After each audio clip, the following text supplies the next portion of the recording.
ছোটবেলায় ভূগোলের বই থেকে আজ মোবাইলসের রিলস পর্যন্ত শুনে এসছিলাম মেঘালয় নাকি ভারী সুন্দর একটি জায়গা। গত 4 দিন ধরে মেঘালয় ঘুরে বুঝতে পারছি কথাটা কতটা সত্যি। কখনো চোখ জুড়িয়েছি চেরাপুঞ্জির মেঘে ঢাকা সবুজ পাহাড়ে, আবার কখনো হেঁটে গেছি শত শত বছর পুরনো জীবন্ত শিকড়ের সেতু দিয়ে, এমনকি একটা রাত কাটিয়েছি এশিয়ার সব থেকে পরিষ্কার গ্রামে। আর এই সব কিছুর অভিজ্ঞতা ভাগ করে নিয়েছি তোমাদের সাথে এর আগের পর্বগুলোতে। আজ আমাদের মেঘালয় ভ্রমণের শেষ পর্বে আমরা ভেসে বেড়াবো ভারত এবং এশিয়ার সব থেকে স্বচ্ছ নদীর বুকে, যে নদী এতটাই পরিষ্কার যে দেখে মনে হবে নৌকা জলে নয় শূন্যে ভাসছে। কিন্তু কতটা সত্যি এই কথা, সেই নিয়েই আজকের এই ভিডিও। এছাড়াও লিস্টে আরও বেশ কিছু সাইটসিং রয়েছে জমজমাট ক্রাংশুরি আর স্বর্গীয় ফিফি ফলস।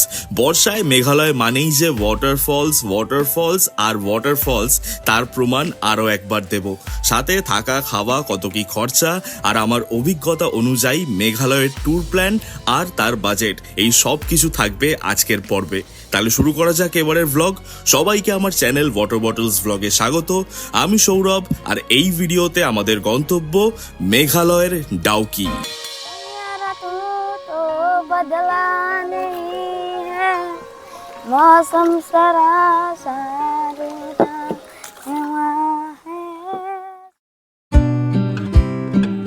সুপ্রভাত। আজ 14ই অগস্ট 2025, আর মেঘালয়তে আমাদের আজ পঞ্চম দিন, 5th ডে। আর আমি এখন রয়েছি এশিয়ার সবচেয়ে স্বচ্ছ গ্রামে, যার নাম মাউলিনং। গতকাল আমরা এখানে এসেছিলাম, এখানে একটা রাত থেকেছি, যার ভিডিও এর আগের পর্বে রয়েছে। আজ আমরা যাব এশিয়ার সবচেয়ে পরিষ্কার নদী ডাউকিতে, মেঘালয়ের ডাউকি রিভার, উমগড রিভার আর কি। এই মাউলিনংয়ে এখানেই সামনেই রয়েছে ব্যালেন্সিং রক। 10 টাকা নিল, দেখে যাই ওটা যাওয়ার আগে।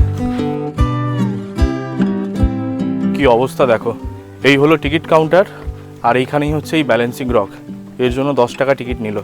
এইটাই ব্যালেন্সিং রক। এত বড় পাথরটা এই নিচেই ছোট্ট পাথরের মধ্যে ব্যালেন্স করে বসানো মানে কি ন্যাচারালি বসে গেছে, আর কিছুই না। চলো। মাউলিনং থেকে ডাউকির দূরত্ব প্রায় 30 কিলোমিটার। রাস্তায় বেশ কিছু স্পট পড়বে, সেগুলো দেখতে দেখতে যাব আমরা। এবার আমরা এলাম মাউলিনং এর লিভিং রুট ব্রিজ দেখতে। পার্কিং নিল 30 টাকা, আর টিকিট কাউন্টার সামনে। Per head 40 rupees, per head 40 টাকা টিকিট। এই পার্কিং আর টিকিট করে করেই এক গাদা টাকা বেরিয়ে যায়। মাউলিনং এর পাশে রিভাই নামের এক গ্রামে অবস্থিত এই সিঙ্গেল ডেকার জীবন্ত শিকড়ের সেতু। আমাদের মেঘালয় ভ্রমণের আগের এক পর্বে আমরা ডাবল ডেকার ব্রিজে ট্রেকিং করেছিলাম। এই ব্রিজটাও সেই একই পদ্ধতিতে রাবার গাছের শিকড় দিয়ে তৈরি। আর সব থেকে বড় কথা, যারা ডাবল ডেকার ব্রিজ দেখোনি, অনেকটা হাঁটতে হয় তো কষ্ট হয় ওটায়, তারা কিন্তু মাউলিনং এর এই লিভিং রুট ব্রিজটা দেখতে পারো। এ তত কষ্ট হয় না, 5 মিনিট লাগে, খুব একটা খাটনি নেই, ভালো। রাস্তা আর একটা ফলস পড়লো, ওয়া নিরিয়াং ফলস। এখানে জনপ্রতি 30 টাকা দিয়ে টিকিট কেটে তারপর এই রাস্তা দিয়ে 5 মিনিট নিচে হেঁটে গেলে ওয়াটারফলসটা রয়েছে। এই ফলসটার ব্যাপারে কিন্তু একেবারেই জানা ছিল না। রাস্তার ধারে বোর্ডটা দেখে না দাঁড়ালে যে কি মিস হয়ে যেত তা তোমরাই দেখো একবার।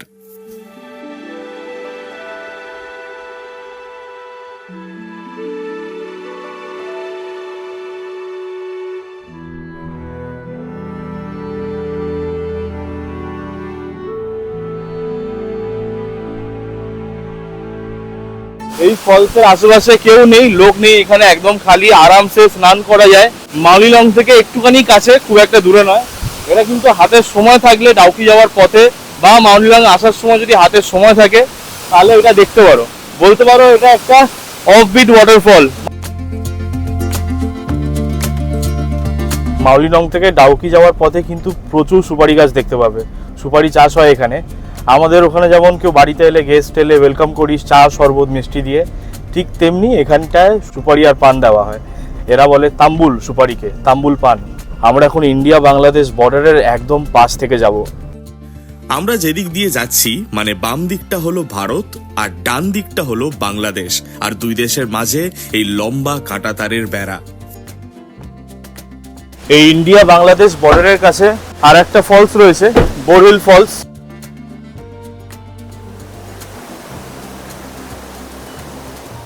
তাহলে এই হলো বরিল ফলস, আর এই দিকটা রয়েছে পুরো বাংলাদেশ। এই যে এই পোর্শনটা যে নৌকা চালাচ্ছে, মাছ ধরছে, এইটা পুরো বাংলাদেশ। আর এই দিকে রয়েছে বরিল ফলস। দেখতে কিন্তু অসম্ভব সুন্দর লাগছে, কিন্তু এই যে এতটা জল, এটা খালি বর্ষাকালেই পাওয়া যায়, শীতকালে এলে কিন্তু এতটা জল থাকে না। আমি তো শুরুতেই বলেছিলাম বর্ষায় মেঘালয় মানেই ওয়াটারফলস। যাওয়ার পথে ছোট বড় ওয়াটারফলস চোখে পড়বেই, আর তার সাথে সবুজে ভরা চারিপাশ। এক কথায় গাড়ির জানলার বাইরে থেকে চোখ ফেরানো মুশকিল। চলে এসেছি আমরা ডাউকি নদীর পাশে। অ্যাকচুয়ালি জায়গাটার নাম ডাউকি, নদীটার নাম হচ্ছে উমগট রিভার। এবার ব্যাপারটা হলো, যা গরম এখানটায়, রোদ পড়েছে, শীতকাল হলো তো ঠিক আছে, গায়ে রোদ লাগিয়ে নৌকা চড়তে ভালো লাগে, কিন্তু গরম এখন প্রচুর। বর্ষাকাল, রোদ পড়েছে, বিশাল গরম। দেখি একটু খাওয়া দাওয়া করি, দুপুর তো হয়ে গেছে, একটু খাওয়া দাওয়া করে তারপর বোটিং করব একটুখানি সূর্যটা নামলে। এখানে খাবার দোকান রয়েছে অনেকগুলো, খিদে পেয়েছে, আগে কিছু খাই। আর সেখানে কিন্তু চা, কফি, ম্যাগি সবকিছুই পাওয়া যাচ্ছে, ফ্রেশ জুস পাওয়া যাচ্ছে। অনেকটা দুপুর হয়ে গেছে, বেলা হয়ে গেছে, আমরা লাঞ্চ করে নিচ্ছি। তাই সূর্য নিল ফিশ থালি আর আমি নিলাম ভেজ থালি। ভেজ থালিতে কিন্তু 5-6 রকমের ভেজ দিচ্ছে, ডাল রয়েছে, তার সাথে সবজির মধ্যে এখানে আছে ভেজ পাকোড়া, এটা মোচার তরকারি, ভেন্ডি ভাজা, ঢেঁড়স ভাজা, বাঁধাকপির তরকারি, আর এটা একটা আলুর তরকারি রয়েছে, আর ভাত। আর এইটা হলো বাঁশের আচার। তার সাথে এক্সট্রা নিলাম আমি এই মাছটা, এটাকে কি হিরো মাছ বলে, ছোটো ছোটো মাছের আচার মতো আর কি। ভেজ থালি নিল 180 টাকা, আর ফিশ থালি নিল 230 টাকা। আমরা যে আগের দিন খেলাম যে রেস্টুরেন্টে অরেঞ্জ রুটস, সেই হিসাবে কিন্তু এখানকার খাবার আমার বেশি ভালো লাগলো। দাম অনুযায়ী 360 টাকা নিয়েছিল। মাছ কি মাছ দিয়েছে ভাই? রুই মাছ। বাহ, এবার খাবো এই হিরো মাছ। আমার তো চুনো মাছ মনে হচ্ছে, শুটকি মাছের মতো লাগছে। লাঞ্চ হয়ে গেল, খাবার খুব ভালো ছিল। দোকানের নামটা আমি দিয়ে দিলাম, এখানে এলে তোমরা এখান থেকে খেতে পারো। এবারে বোটিং করব। টিকিট কাটলাম বোটের, 800 টাকা নিল। 800 টাকায় 45 মিনিট ঘোরাবে। একটা বোটের 3 জন। এবার তুমি যদি একা হও তাহলেও 800 টাকা, আর যদি 3 জন থাকো তাহলেও 800 টাকা, 45 মিনিট ঘোরাবে।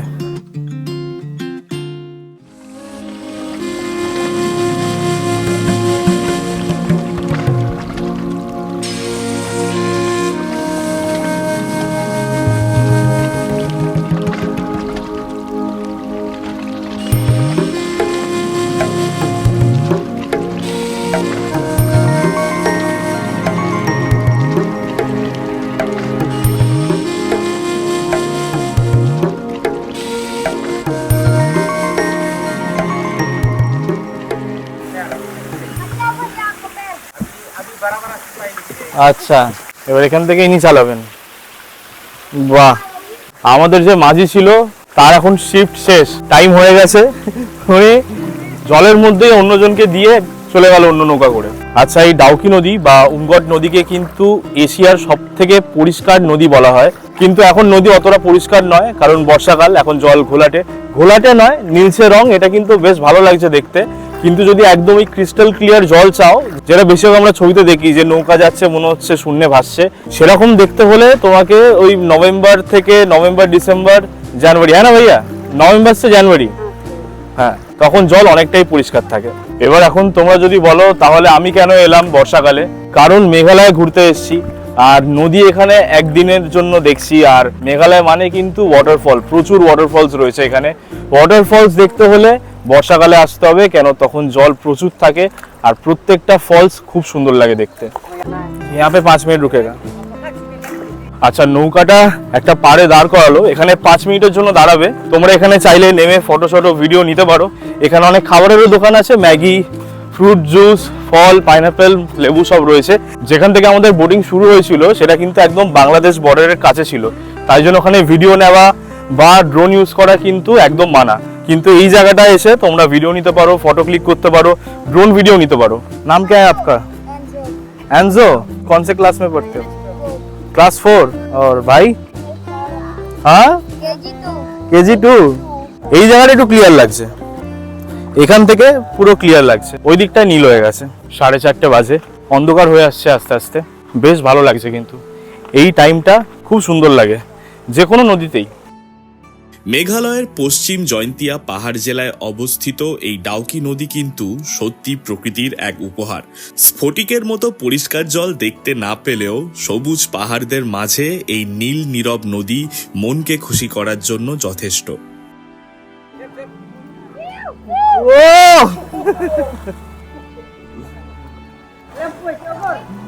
কি হলো রে?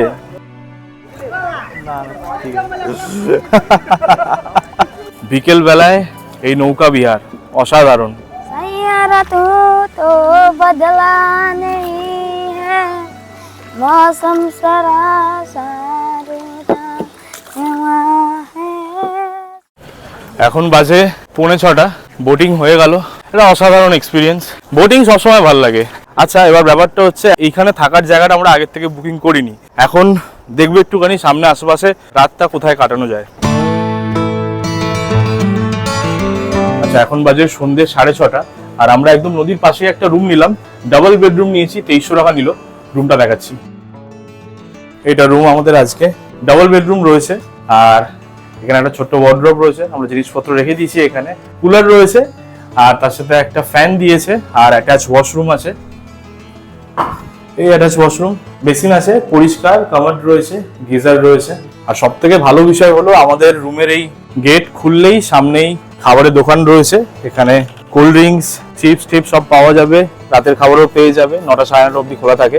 আর এই দোকানের পিছনে কিন্তু পুরো পাহাড় আর নদী রয়েছে। এখন অন্ধকার হয়ে গেছে, দেখা যাচ্ছে না। কাল সকালে দেখাবো। আপাতত খাওয়া দাওয়া করি, রেস্ট নিই, কাল সকালে তারপর দেখা হচ্ছে।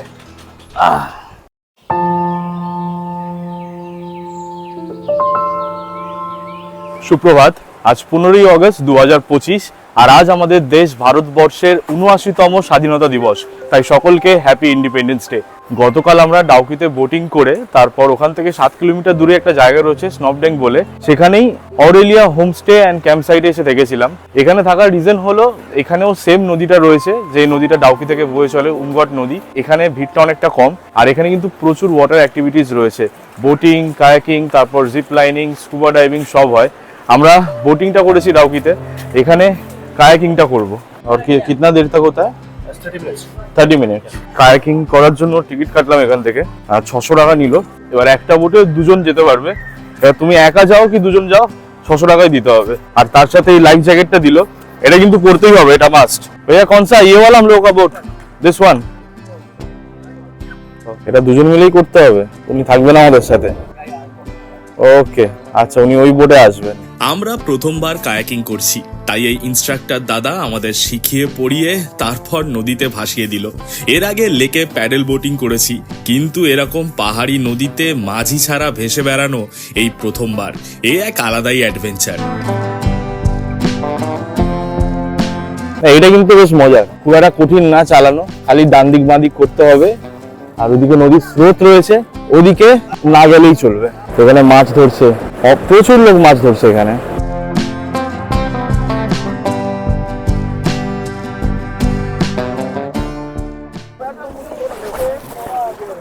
Thank you. আমার কিন্তু বোটিং এর থেকে কায়াকিংটা বেশি ভালো লেগেছে, কারণ ওটা আমরা নিজেরা চালাতে পারবো। আচ্ছা, এখন 10টা বাজে। ব্রেকফাস্ট করব, ব্রেকফাস্ট করে তারপর বেরোবো। আরো দুটো ফলস আছে, ওই দুটো ফলস দেখবো। লোকাল রাইস হ্যাঁ? কিতনা এক প্লেট? Non veg 150। আচ্ছা, এখানে কিন্তু চা, কফি, ম্যাগি সবকিছু অ্যাভেলেবেল রয়েছে। প্লাস এখানে এনাদের লোকাল রাইসও রয়েছে। এনাদের লোকাল ভাতকে বলা হয় জাডো রাইস। আমি এটা নিলাম টেস্ট করার জন্য, লোকাল খাবার খেয়ে দেখি। এই হলো এনাদের লোকাল ভাত, জাডো বলে, জাডো রাইস। তার সাথে আলুর চোখা দিয়েছে আর এখানে দিয়েছে chana masala plus 2 piece chicken, 150 টাকা। বাসন্তী পোলার মতো দেখতে, কিন্তু একটু স্পাইসি, ভালো লাগছে খেতে। বেরোবো এবার স্নপড্যাং থেকে। এখন আমরা যাব ক্রাঞ্জুরি ফলস আর ফিফি ফলস দেখতে। আচ্ছা, স্নপড্যাং এ এন্ট্রি টিকিট পার হেড 50 টাকা 24 ঘন্টার জন্য, আর গাড়ি পার্ক করার জন্য 100 টাকা। উমগট নদীকে বিদায় জানিয়ে আমরা চললাম ক্রাংশুরির দিকে। যেতে 1 ঘন্টা 20 মিনিট মতো সময় লাগবে। আচ্ছা, একটা ইম্পর্টেন্ট কথা, তোমরা কিন্তু চাইলে একদিনেই ডাউকি, ক্রাংশুরি আর ফিফি ফলস দেখে ওই দিনই শিলং রিটার্ন করতে পারো, কিন্তু তার জন্য একদম সকাল সকাল মাউলিনং থেকে বেরোতে হবে আর কোথাও দেরি করলে চলবে না। আমরা ঠিক করেছিলাম একদিন ডাউকিতে কাটাবো, তাই ধীরে সুস্থে আরাম করে ঘুরছি। ক্রাংশুরি ফলসের পার্কিং এ চলে এসেছি। এই পার্কিং এ ঢোকার আগে এন্ট্রি করতে হলো, গাড়ির নাম্বার, ড্রাইভারের নাম্বার সব দিতে হলো। আর তারপরে টিকিট কাউন্টারই আগে রয়েছে, এই আগের রাস্তা দিয়ে হেঁটে যেতে হবে। এই ক্রাংশুরি ফলস দেখার জন্য অনেকটা নামতে হবে সিঁড়ি দিয়ে, আবার এই একটা সমস্যা। এই সামনে একটা ভিউ পয়েন্ট রয়েছে, ওই যে আমাদের ওইখানে যেতে হবে। বাপরে বাপ, অনেকটা নিচু তো। টিকিট নিল 50 টাকা পার হেড। আর এখানে যদি স্নান করতে চাও তাহলে লাইফ জ্যাকেট নিতেই হবে, একটা লাইফ জ্যাকেট 100 টাকা।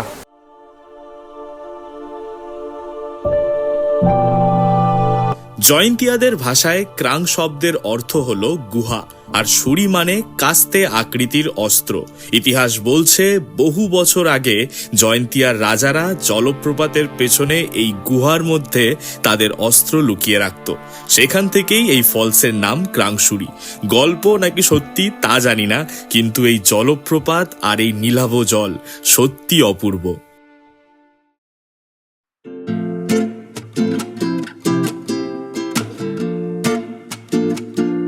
এটা হলো এই ফলসের ওপরটা, আর স্নান করা, বোটিং করা সবকিছু কিন্তু এই ওপরটাতেই হয়, নিচেরটা হয় না। চেঞ্জিং রুম রয়েছে অনেকগুলো, জেন্টসদের, লেডিসদের। এখানে চেঞ্জ করে লাইফ জ্যাকেট নিয়ে তোমরা স্নান করতে পারো।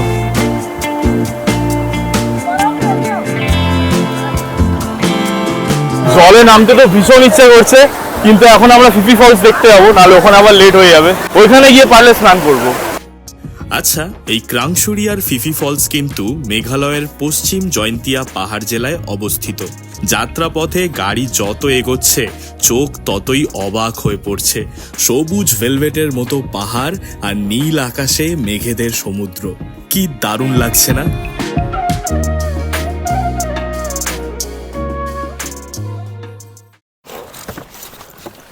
রাস্তা যতটা খারাপ, রাস্তার আশেপাশে ভিউ ততটাই সুন্দর।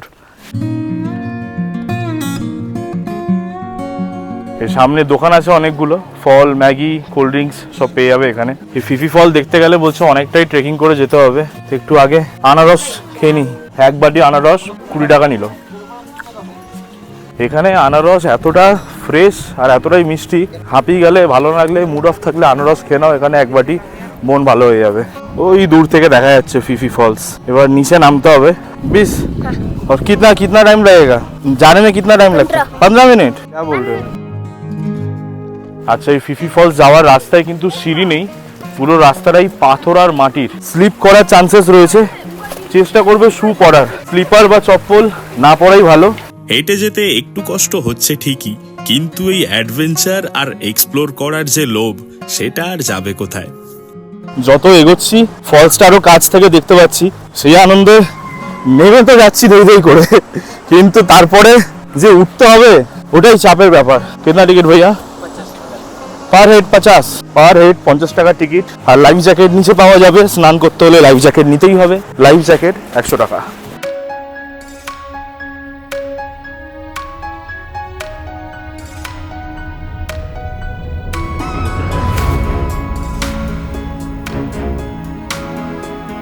এতটা কষ্ট করে এখানে আসা সত্যি সার্থক। কি বিরাট আর অপূর্ব দেখতে এই ফিফি ফলস, আর তেমনি তার তেজ। জলের ঝাপটায় মনে হচ্ছে চারিপাশে বৃষ্টি হচ্ছে। তো এই হলো ফিফি ফলস। জয়ন্তিয়া ভাষায়, মানে এখানকার লোকাল ভাষায়, ফিফি মানে হচ্ছে প্যারাডাইস, মানে স্বর্গ। আর কেন স্বর্গ বলা হয়েছে এটা তোমরা দেখতেই পাচ্ছ। এখানে এলে অতি অবশ্যই এই প্রাকৃতিক সুইমিং পুলে স্নান করো। প্রকৃতির কাছে নিজেকে সঁপে দেওয়ার এই মুহূর্তগুলো সত্যি অবিস্মরণীয়। আরও ভালো লাগলো এখানকার মানুষদের। শহর থেকে দূরে সেরকম সুযোগ সুবিধে না থাকার সত্ত্বেও স্বাধীনতা দিবসে কত সুন্দর করে সাজিয়েছে চারিপাশটা। পৃথিবীর সব থেকে সুন্দর জায়গাগুলোর মধ্যে মেঘালয় যে একটি, তা নিয়ে কোনো সন্দেহ নেই। ফিফি ফলস দেখে সেদিন আমরা সন্ধ্যের মধ্যে শিলংয়ে ফিরে রাতটা ওখানেই কাটিয়েছিলাম। শরীর ভীষণ ক্লান্ত থাকায় পরদিন উঠতে একটু বেলা হয়েছিল। দুপুরে হোটেল সুরুচি থেকে ভাত আর মাটন কষা দিয়ে লাঞ্চ সেরে গুয়াহাটি স্টেশন যাওয়ার একটা গাড়ি বুক করে নিলাম। রাতের ট্রেনে ফিরবো আমরা 10:50 কাঞ্চনজঙ্ঘা এক্সপ্রেস। তাই যাওয়ার আগে ডন বস্কো মিউজিয়াম আর লাইটলুম ক্যানিয়ন দেখে নেব। গাড়ি ভাড়া পড়লো 2800 টাকা। আচ্ছা, ডন বস্কো মিউজিয়ামে পার হেড 100 টাকা টিকিট নিল। মিউজিয়ামে ভিডিও করা নিষেধ, কিন্তু 100 টাকা দিয়ে স্টিল ফটো তুলতে পারো। মিউজিয়ামে উত্তর পূর্ব ভারতের ইতিহাস, মানুষ আর তাদের জীবনযাপনের কথা বলা হয়েছে। তার সাথে একটা স্কাইওয়াক রয়েছে যেখান থেকে শিলংয়ের সুন্দর ভিউ পাওয়া যায়। ডন বস্কো মিউজিয়ামের ভেতরে যে স্টলটা রয়েছে ওটা কিন্তু বেশ ভালো। আমি নাগাশোল নিলাম, 2000 টাকা নিল, কিন্তু পুরো হ্যান্ডক্রাফটেড। আর এই হলুদ নিলাম, পৃথিবীর সবচেয়ে ভালো গুঁড়ো হলুদ হলো এই লাকাডং টারমারিক, 100 গ্রাম 60 টাকা। আচ্ছা, আমি দুটো ড্রাইভারের ফোন নাম্বার স্ক্রিন আর ডেসক্রিপশনে দিয়ে দিলাম। এবার টোটাল কত খরচা হয়েছে বলে দিই। আমরা 6 রাত 7 দিন মেঘালয় ঘুরেছি। আমরা দুজন ছিলাম, তাই ট্রেনের টিকিট, থাকা, খাওয়া, গাড়ি ভাড়া ইত্যাদি নিয়ে পার হেড 22,500 টাকা মতো পড়েছে। সব থেকে বেশি খরচা হয় গাড়ি ভাড়ায়, তাই 4 জনের গ্রুপ হলে জনপ্রতি 17,000 টাকার মধ্যে আশা করি হয়ে যাবে। আমরা এখন এলাম লাইটলুম ক্যানিয়ন ভিউ পয়েন্টে। এখানে আলাদা করে টিকিট কাটতে হয় না, খালি পার্কিং চার্জ নেবে 50 টাকা। এই লাইটলুম ভিউ পয়েন্ট থেকে অসম্ভব সুন্দর ভিউ পাওয়া যায় পাহাড়ের, কিন্তু মেঘ এসে পুরো ঢেকে দিয়েছে। এখন মেঘালয়, এখানে মেঘেরই রাজ, তাই আমাদের কিছু করার নেই। লাইটলুম ক্যানিয়ন ঠিক করে দেখতে পাইনি, কিন্তু সেই নিয়ে কোনো আফসোস নেই। গত 6 দিন ধরে মেঘালয় আমাদের 2 হাত ভরে দিয়েছে।